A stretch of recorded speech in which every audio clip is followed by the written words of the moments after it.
మెదడు జ్ఞానేంద్రియాలతో సహా శరీరమంతా ప్రకృతిలోని మూలకాలు మరియు వాటి మిశ్రమాలతో ఏర్పడుతుంది.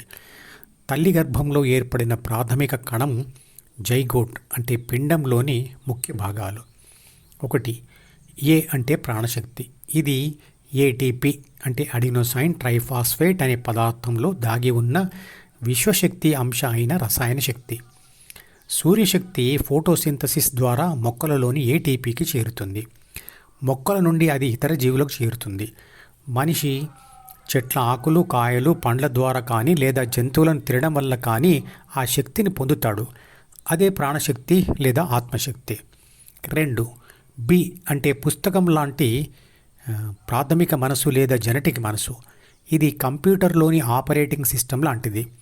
ఇందులో శరీరాన్ని నిర్మించి నియంత్రించే 3 బాధ్యతల మరియు 6 గుణాల సమాచారం మరియు శరీర నిర్వహణకు సంబంధించిన సూచనలు ఉంటాయి.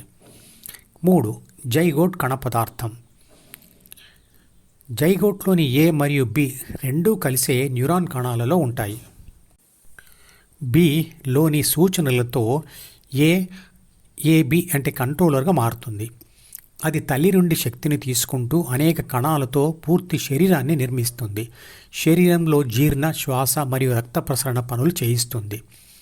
తల్లి నుండి వేరుపడిన శిశువు ప్రపంచ అనుభవాలు పొంది ద్వితీయ మనసును నిర్మించేందుకు సహాయపడుతుంది. ఈ మనసులో అహం మరియు జ్ఞాపకాల పుస్తకం ఉంటాయి. ఇది కంప్యూటర్లోని యూజర్ సాఫ్ట్వేర్ లాంటిది. శరీరంలోని కోట్ల కంట్రోలర్లు ఒకదానితో మరొకటి సంప్రదిస్తూ వాటికి ఇవ్వబడిన పనులు చేస్తూ ఉంటాయి.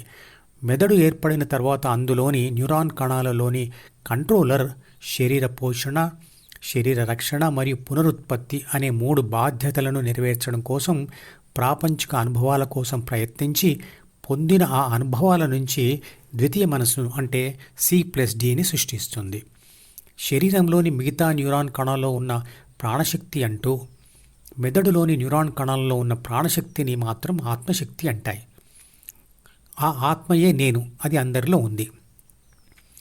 ద్వితీయ మనసు అంటే C+D ఏర్పడిన తర్వాత కంట్రోలర్ అంటే ప్రాథమిక మనసు పుస్తకాన్ని చదివిన ఆత్మ, సి అంటే అహంభావాన్ని పొంది ప్రాపంచిక ఆత్మగా అంటే ఏబీసీగా మారుతుంది.